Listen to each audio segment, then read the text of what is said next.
Hey guys, you know you can just unbubble her, right? Guys? Welcome back to Crystal Clear. If you're new here, this is a show on the Roundtable where we comb through Steven Universe and take a look at episodes, characters, and events, past, present, and future, and prognosticate what could happen in the show. That's only tipping the iceberg. Real quick, we want to integrate your theories more and more into the Roundtable, and we do so through the show Crystal Clear IRL, but that's not enough. So what do you want to do if you have a theory and want it to be shown? Well, you can achieve that with Stardust. It's a place where you can share your reactions, opinions, and of course, theories related to your favorite movie or show. Download the app, follow us at Roundtable Vids, and tag us in your Steven Universe theories. Be sure to mark the theory to whatever episode it ties the most to. We'll feature your theories at the end of Crystal Clear going forward. Nice? Nice. Lately, I've been thinking a lot about Bismuth, our kick-ass blacksmith apron mama. Love her, miss her, need more of her. Last time we saw Bismuth in present day, things got pretty ugly. A disagreement with Steven over the morality of shattering gems quickly spiraled into a physical altercation, as she was under the impression Steven was none other than his mother, Rose Quartz. Oh Steven, you just can't catch your break with being mixed up with your mama. Don't worry dude, I have that problem all the time. Ha ha ha ha ho. Steven barely survived with the skin of his teeth, defending himself and impaling Bismuth with Rose's sword, poofing her and bringing her gemstone back to the temple. After revealing Bismuth's nasty fallout with Rose Quartz to Garnet, Amethyst, and Pearl, the gang decided to keep Bismuth bubbled in the burning room, and not a peep from her has been heard since. That was season 3, nearly 2 seasons ago, and an episode that aired in 2016, nearly 2 years ago.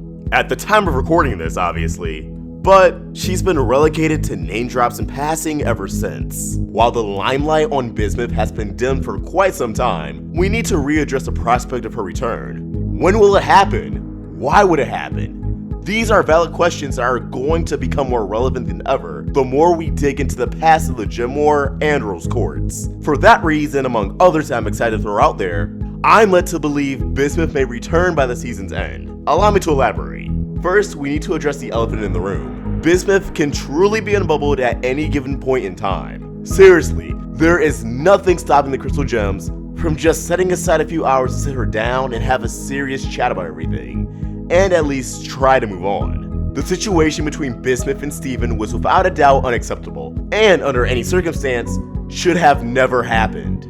That much for sure. Yet we have to acknowledge it was emotionally charged and extremely complex. Bismuth was under the misguided impression Steven was actually Rose, under a different iteration via shapeshifting, or reforming. Bismuth believed the person she trusted, she believed in, who stabbed her in the back by locking her away and lying to her family about it, was right in front of her face, spitting out more lies, living a facade.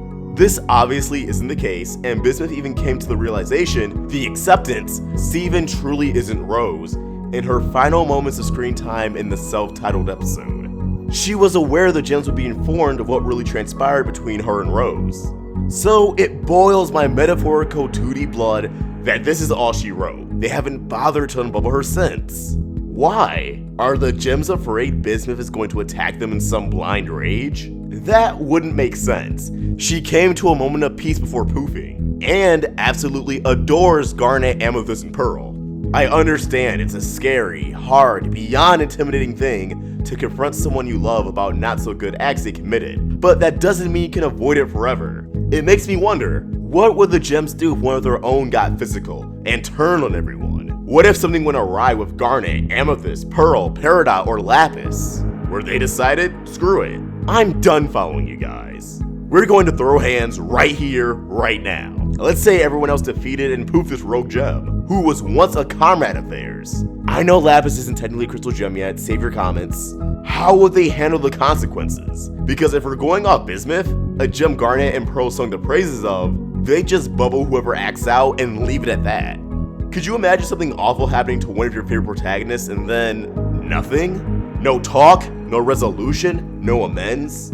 They're just in a bubble, out of the picture, when you know they could just unbubble and talk to them, yet for whatever reason, they don't. Now the obvious technical answer to that hypothetical scenario It's the same obvious technical answer that applies to Bismuth's yet to be seen return. It's up to the writers. If one of the main crystal gems had a falling out, the writers would return them to the fold in no time flat. Hell, look at Lapis. She went into space with the barn 6 episodes into this current season, and is likely returning in the May special, about 10 episodes later. Although to be fair, that's not far off from the rate she was already appearing before. Yet, just as how the writers would return a main gem to the cast as soon as possible, they'd push back a character introduced later on until it's convenient for them. Seriously, Paradigm Labs were introduced in the latter half of season 1, they were in the plan since day 1, yet get a quarter of the screen time of the average townie in recent episodes. Ouch. If they're barely prominent in the series, hopes for Bismuth's logical return was dashed from the get-go. They were trying to fix a ship for Pete's sakes. You could have used her help then. Steven was in peril.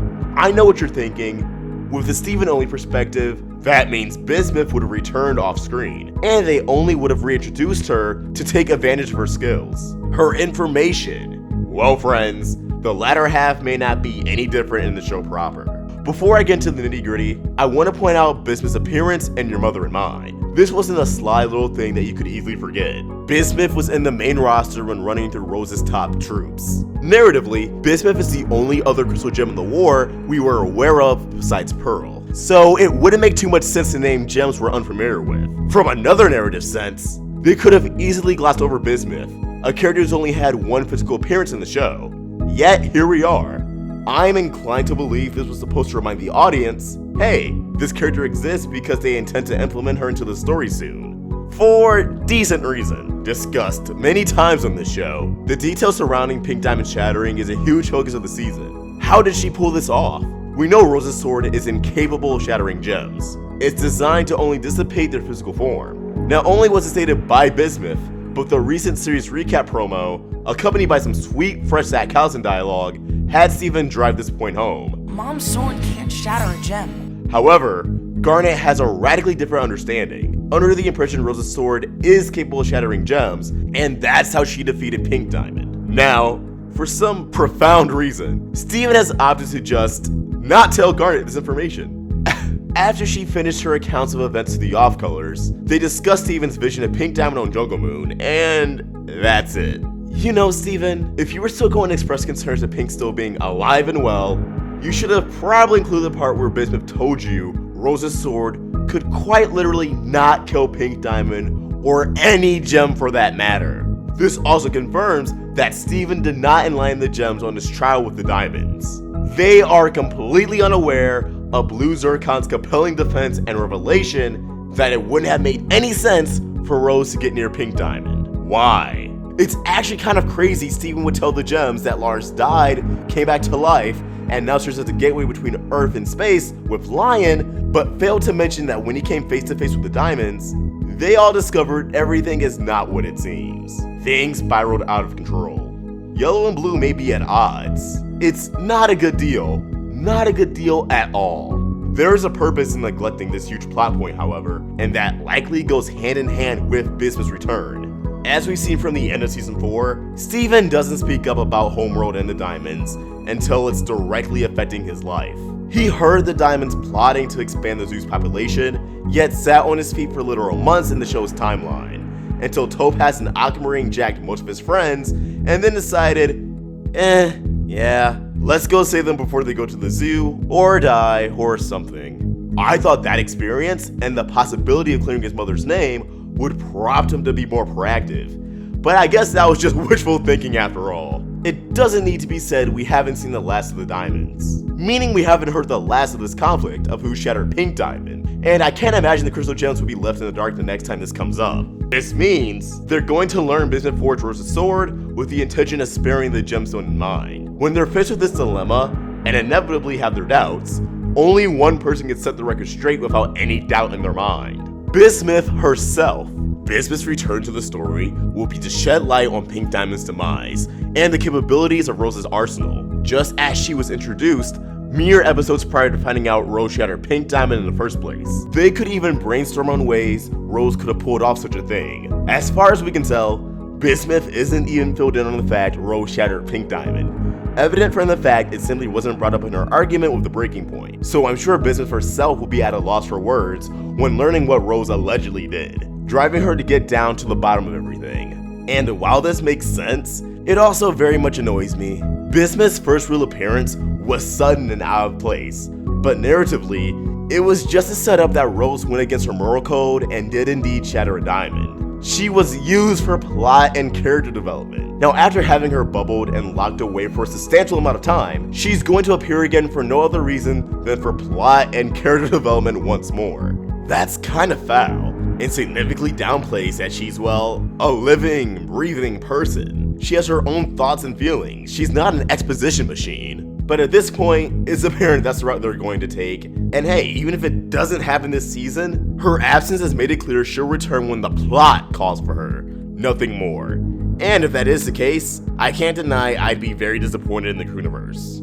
But maybe I'm just nitpicking and overthinking, that her return will be a lot more natural and smooth than on paper. But again, this makes the most sense with the information at our disposal. Hey, even if they go down this route, who's to say she won't have her own little string of episodes shortly after to really flesh her out as a character? But this is Steven Universe. That would mean having Bismuth appear frequently, post her up in some location, convenient enough to justify appearing only a handful of instances per season. Hopefully the Crewniverse can prove me wrong on that, but between old habits and a finite budget that absolutely limits the appearances of characters, the latter being the biggest obstacle, I wouldn't hold my breath. As always, these are just my thoughts and I'd love to hear yours. Would you want to see Bismuth return? And if so, how? Let us know in the comments, on Twitter at AwestruckVox or Roundtable Vids, or on Stardust and other social media at the same name. Speaking of which, here are some of your fan theories. For your mother and mine, I noticed that Garnet didn't mention any of the other crystal gems that Bismuth mentioned, Biggs, Crazy Lace, and Snowflake. I would love to know whether or not she actually considered them crystal gems, if they're important enough to mention, or just random recruits. For the big show, they have that death motif in the band. I think that Lars is going to be dragged into that, and I don't think he's going to enjoy that. I think that's going to be a major conflict for him. After seeing this episode again, I think Sunshine Justice is going to appear in the half-hour reunion we're going to get in May, because I think that episode is going to be a Sadie, Killer, and the Suspects are going to have a show in Beach City, and Lars is going to come home, and Sunshine Justice is going to sing her song then.